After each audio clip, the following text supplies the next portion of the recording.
So here's a good indication of kind of what I'm going through, trying to figure out how to talk about this movie. I've now restarted this video 3 times. And I don't normally do that. I normally just hit record and go, as my ramblings and misquoting of people's names and everything usually prove. I don't do a lot of takes, you know. But I've had to restart this one 3 times just because I can't quite put into words what I feel and think about this movie. I can say that, well, let's maybe start this way. As I'm recording this, it's Tuesday night, you know, and I don't normally go to the movies, you know, 7 o'clock show on a Tuesday night, because, you know, I got to get up for work the next morning, you know. But I really wanted to see this movie.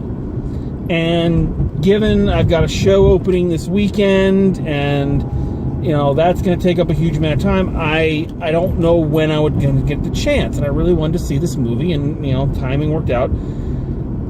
And when you take a chance like that, you know, knowing that, you know, doing the review and going home and getting ready for work the next day is going to take up a lot of time, and I might be tired tomorrow morning, you're taking a shot on a movie that you don't know is, you know, how it's going to be.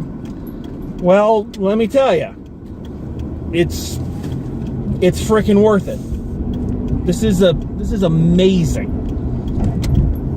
This is one of the most original and visually interesting movies that I have seen in a long time. As I'm sitting here, the last time I can remember a movie being this original and visually interesting was probably the Lego Movie, if you can believe it.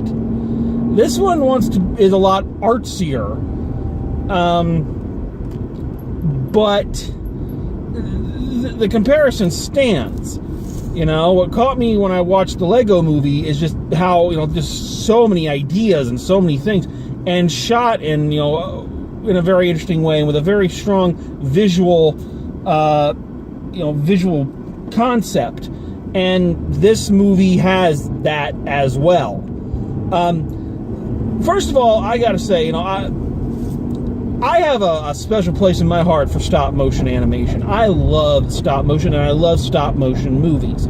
I would say I am a bigger fan of stop motion than I am of computer animation. I am not a huge fan of Pixar. No, I don't hate them, but I don't really like them. I don't really care about the films they put out. But you put one of Lycan Studios films, you know, Paranorman, Box Trolls, Kubo and the Two Strings in front of me, and I'm hooked. And this movie kind of takes those guys, and those guys are great. I love their stuff. And now elevates it up even more, because this film doesn't just want to be, you know, interesting for being stop motion. It wants, like, the shots to be unbelievably artsy and artistic, and to have fun and to do new things with stop motion. And it does it. This film has a lot of really cool elements, just cool shots, you know, where they don't just like show the people walking and you marvel at, oh my god, you know they had to animate every inch of that.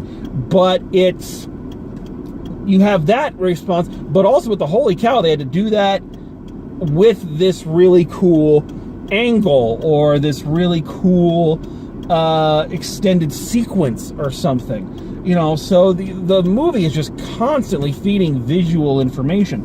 Unlike the Lego Movie, though it's not manic, again, because it's not computer animated, they can't really afford to go really fast with the camera. Everything has to be done at a pace, and so therefore the movie has a really fascinating storybook-like pace to it. You're never bored, but it doesn't feel like it's sensory overload with it. I also got to say, I love. I don't know why Wes Anderson did this. This is a movie that I cannot wait for the DVD, because I want all the special features. And I know they've trimmed down on special features in recent years, whereas like when DVDs first came out, they were jammed with them, and now that they're kind of on the downswing and getting ready to kind of be phased out by, digital media, you get less and less. But I want all the special features. I want to hear the director commentary. I want to know why he told the story the way he did, because telling it with a Japanese point of view and frame of reference is just awesome. It's so cool. And the choices he makes, like the fact that, and they say it at the beginning, they do like a little disclaimer, it's like that they're not going to have the Japanese actors speak English. They're speaking their native tongue, and they don't do subtitles. Sometimes it's translated by an interpreter or something like that, and sometimes they just talk, and if you don't speak Japanese, you don't know what they're saying. But here's the really cool thing, is that you understand what they're saying by the, for lack of better terms, acting of the puppet. The animated puppet acts so well that even though you don't speak the language, you get what's going on. That is just fucking incredible. That's just like, for someone like me who is a practical effect guy. I am a Muppet man. I am more impressed by a hand puppet than I am by the greatest CGI. Always have been, always will be. And to have that kind of reaction is just, it was something I haven't had in such a long time. And I'm just like, oh man, that was beautiful. The story is very simple. You've probably seen the trailers. You get, the story, but it's so beautifully told, like a Japanese folktale. I love that point of view for the story to come from. It just really helped it out. The voice acting is a lot of fun in this movie because it's not. It's incredibly understated. The actors. If you know the voices of like Jeff Goldblum or Bill Murray, you obviously know it's them. But they're not like going out of their way to do the Bill Murray thing. Like when Bill Murray did the voice of Baloo in the Jungle Book, like he was going out of his way to do a Bill Murray voice, to do his Bill Murrayest, And here it's like just talking, very simple, very plain. All the the dogs just talk like people, like regular people. They're not putting on a character voice or something. Oh, I'm playing a dog. No, they just talk, and it's really, it's so genuine and natural that you just kind of wish they would have let you just sit and listen to the dogs talk for a while. So yeah, that was really cool.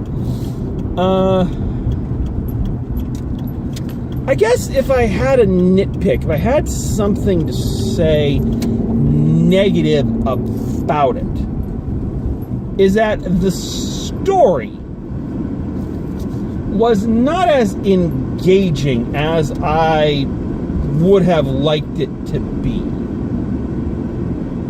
If that makes sense. Visually and everything, it is head and shoulders above, anything else I've seen, CG, stop motion, otherwise. But in terms of the story, it's not really as strong as I don't know if that's the right word, because the story is still interesting. It's just, I don't know, like I say, compare this to, say, Paranorman. And the story of Paranorman is much stronger. You have a much stronger connection to the characters than with this movie. Now, again, everything else about the movie comes and kind of holds it up. I have a feeling, again, that that's kind of by design, that The story is there literally just to kind of give us the framework and to move us from point to point to point. The story is also very interestingly told in terms of how it resolves its conflicts and all of that. Something I noticed, this is just kind of a weird thing I picked up on, and I noticed it in the trailers. It's one of the things that really made me like kind of the movie. Because it's stop motion, obviously it means that someone has to come in and move the creatures and the puppets, every frame, everything they do, you got to move that frame by frame by frame by frame. Well, because the majority of the characters of this movie are dogs and therefore covered with fur, it means that every time the puppet is moved, the fur is ruffled. So throughout the movie, the dog's fur is constantly moving, and which is a really neat kind of, I don't know if it was an intentional effect. I mean, they must have known it was happening, but it adds another layer of realism and texture to the characters, because it feels like their fur is moving. I noticed this. Well, I didn't notice it, but I remember hearing something about the original King Kong, because the puppet for the original King Kong was covered with rabbit fur, and when they were moving Kong, again, the fur would ruffle.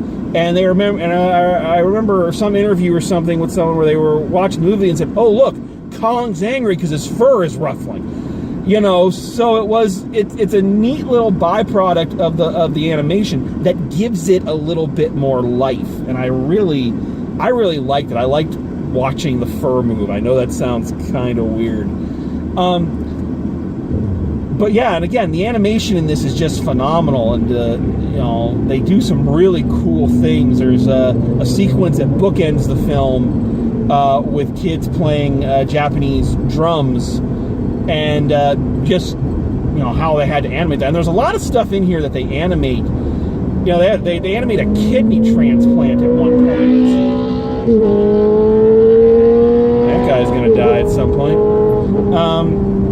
Yeah, they animate a kidney transplant. I don't know why they needed that in the movie, but they did. And it's like, okay, they had to stop motion do a kidney transplant. Okay, so as with any stop motion film, the detail is amazing, but this one really kind of takes that detail and goes up and over. And especially when you consider again that the majority of the characters are dogs whose faces are not built to talk. So meaning getting the animation to make the dogs form words in a logical way and in a natural way, boy, I can't even begin to imagine the skill that took. So I'm praising this movie up and down, and again, I'm looking at how long I talk about movies I hate, and I want to talk about this movie more, but I don't know what else to say about it, because it's just so unique and interesting and beautiful, and something that is like a breath of fresh air in this movie. Okay, here's a good metaphor. This movie is the loyal dog in the garbage island that has been the 2018 movie scene. All right, there's your bumper right there. The movies that have been good this year have been really good. Probably to make up for everything else being really shit. So yeah, I can't really describe the beats or the action or the this or the that of this movie. All I can tell you is if you haven't seen it, you're freaking need to. Okay? Final grade for this one, it's an A. It's an A+. I mean, I thought I was going to get a different movie. I really did. But after seeing the movie I got, I am so happy that I did not get the movie I was expecting. And I'm glad, even though I'm probably going to regret it when my alarm clock goes off tomorrow. I'm glad that I took the time to come out and see this movie. I would have been mad if I watched this months later on DVD and didn't take the time to see it in the theater. So I'm really happy I took the time and did this. So yeah, so I suggest to you take the time and go see this movie. It's well worth it. So yeah, a little shorter than usual, but I don't think anyone's really complaining about that. Show opening this week. So the fun part for you all is the next time you see me, I will have shaved, and then we'll have a video record of a fat 12-year-old reviewing the next movie. So anyway, thanks for joining. As always, drive safe, and I will see you at the movies.